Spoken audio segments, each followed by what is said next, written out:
عامر خان سے میری ملاقات ہوئی، میں نے اس کو کوئی دین کی بات نہیں کی، صرف محبت تھی. اب تک اس کے میسج آتے کہ میں زندگی میں کسی سے متاثر نہیں ہوا، تم پہلے آدمی ہو جس سے میں متاثر ہوں. میں نے کوئی جادو کیا، صرف محبت. لوگوں کو محبت دو، قریب ہوں. میں جب گیا بڑی مشکل سے اللہ نے، ملاقات کا کوئی راستہ ہی نہیں تھا، وہ مجھے نہیں جانتا تھا، میں اسے نہیں جانتا تھا، تو کوئی موقع نہیں مل رہا تھا ملاقات کا. تو اللہ نے شاہد آفریدی کو بھیج دیا. شاہد آفریدی اس کی دوستی تھی، ہمارا جو کرکٹر ہے. میں نے اس سے فون پر کہا یار میری ملاقات تو کرا. اس نے ملاقات کروائی. تو اس نے مجھے کہا آدھا گھنٹہ ہے، آدھا گھنٹہ. جب میں پہنچا میکسیمم پونا گھنٹہ. میں کہا ٹھیک. میں گیا تو وہ سہما ہوا چہرہ کہ بھئی مولانا آ گیا، پتہ نہیں کیا کہیں گے، بھئی یہ تو کیا کر رہا ہے، تو حرام کر رہا ہے، ناچ رہا ہے، گا رہا ہے، توبہ کر، ابھی تیرے لیے دوزخ کا فیصلہ ہو جائے. پتہ نہیں کیا ہوا، وہ ڈرا ہوا سہما ہوا تھا. تو میرا ایک دور کالج لائف تھا. میرے اللہ نے مجھے ہدایت دی اور میں 3 دن کے لیے میں اس دوست کو، اس کی نسلوں کو دعائیں دیتا ہوں جو مجھے زبردستی پکڑ کے لے گیا. نہ میرا تبلیغ سے کوئی تعلق، نہ واسطہ، نہ میں کوئی ان سے متاثر. ایک لڑکا تھا، بنگالی تھا، گشت کرتا تھا، لیکن میں اس سے ذرا متاثر نہیں ہوا. میرا دوست متاثر ہو گیا تھا، تو میں تو ان کے قریب سے نہیں گزرتا تھا. تو وہ اور میں اسکول میں اکٹھے آ رہے تھے، کالج میں اکٹھے آ رہے تھے. تو وہ متاثر ہوا، وہ 3 دن کے لیے جا رہا تھا، تو مجھے بتائے بغیر میرا ہاتھ پکڑ کے لے گیا. مجھے کام ہے، چلو میرے ساتھ. اور میں اس کو انکار نہیں کر سکتا تھا، یہ میرا اس کا تعلق تھا. اب بھی اسی طرح بھائیوں جیسا تعلق. میں اس کا احسان ماں، مجھے زبردستی لے گیا. ہمارے پنجابی کی مثال ہے، کبے نو لت لگی وہ سیدھا ہو گیا. وہ جو ہوتا ہے ہنچ بیک ہوتا ہے نا، اس کو کسی نے لات ماری تو وہ سیدھا ہو گیا. مہربانی بھائی تیری لات سے میں سیدھا ہو گیا. تو مجھے تو وہ کبے والی لت پہ گئی. تو اللہ نے مجھے اس طرف لگا دیا. اور جب میری کالج لائف، میں نے کالج کا بہترین سنگر تھا، اسکول کا بہترین، یہ جنید جمشید کیا ہے جو اس زمانے میں یہ سارا کو اٹھایا میں نے سارا کیا ہے. تو اب وہ بیچارہ ایسے بیٹھا ہوا. تو میں نے اس سے بیٹھتے ہی فلموں کی باتیں شروع کر دی. اور تھوڑی دیر بعد میں نے محسوس کیا کہ فرام 60 to 72 جو فلم انڈسٹری کو جتنا میں جانتا تھا اتنا وہ نہیں جانتا تھا. تو اس کے اوپر میرے علم کا روپ پڑ گیا. اس کی لائن کا علم تھا نا. تو حیران پریشان، یہ واز تو ہو نہیں رہا. تو کبھی دلیپ کمار کی باتیں شروع ہو گئیں، کبھی راج کپور کی شروع ہو گئیں، اور کبھی محبوب صاحب شروع ہو گئے، کبھی مدن موہن شروع ہو گئے. وہ آدھا گھنٹہ تو یوں ہی گزر گیا.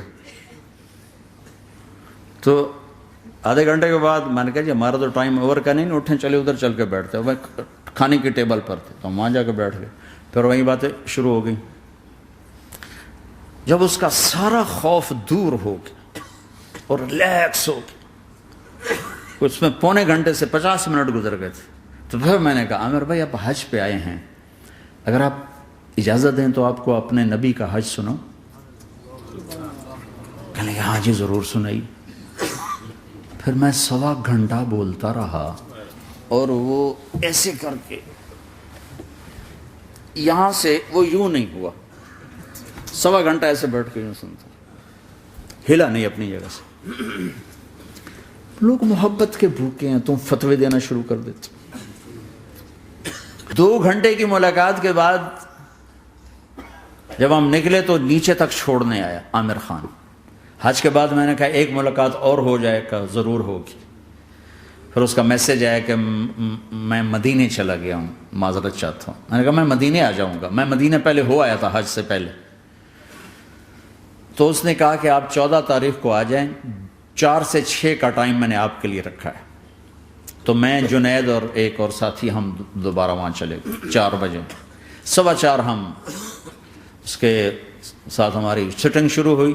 4:15 سے 10:15 تک 6 گھنٹے مسلسل. اور اس کے ماتھے پہ ذرا نشان نہیں آیا کہ میں بور ہو رہا ہوں.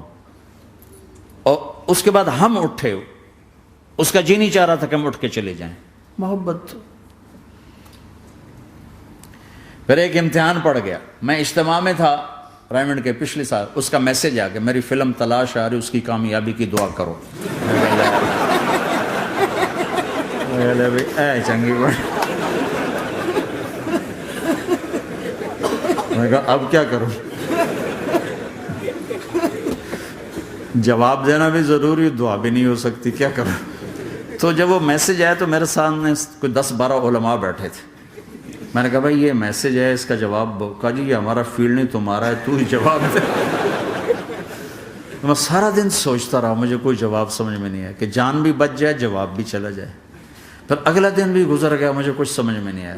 میں عصر کا وضو کر رہا تھا، ایک دم اللہ نے ایک مضمون دل میں ڈالا، تو میں نے فوراً بیٹھ کے اس کو میسج کیا کہ عامر بھائی جو کریٹو ہوتا ہے نا ذہن، یہ اللہ کسی کسی کو دیتا ہے، تخلیقی ذہن یہ اللہ تعالیٰ کسی کسی کو دیتا ہے، ہر ایک کو نہیں دیتا، اور یہ اللہ کی بہت بڑی عطا ہوتی ہے۔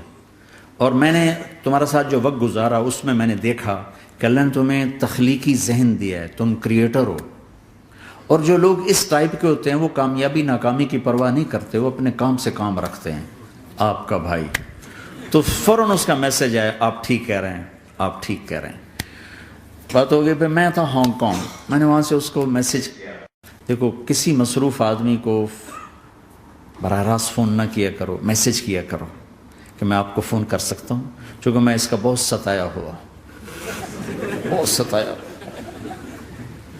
تو میں نے اسے میسج کیا کہ میں طارق جمیل ہانگ کانگ میں آپ کو فون کر سکتا ہوں، میں آپ کو فون کر سکتا ہوں۔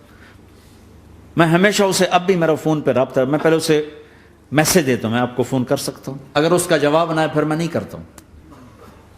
کبھی وہ خود کر لیتا ہے، کبھی وہ میسج دے دیتا ہے کال کر لیں۔ تو تھوڑی دیر بعد اس کا فون آ گیا، کیونکہ میں اس وقت دلی میں ہوں، کانفرنس میں تھا، تو میں نے آپ کا میسج دیکھا تو میں اٹھ کے باہر آ گیا ہوں، ابھی آپ سے بات کر کے پھر میں جاؤں گا۔ تو اسے باتیں کرتے کرتے کہنے لگا آپ کی دعا سے میری فلم کامیاب ہو گئی۔ میں کہا یا اللہ میں کوئی نہیں کی تھی تینوں۔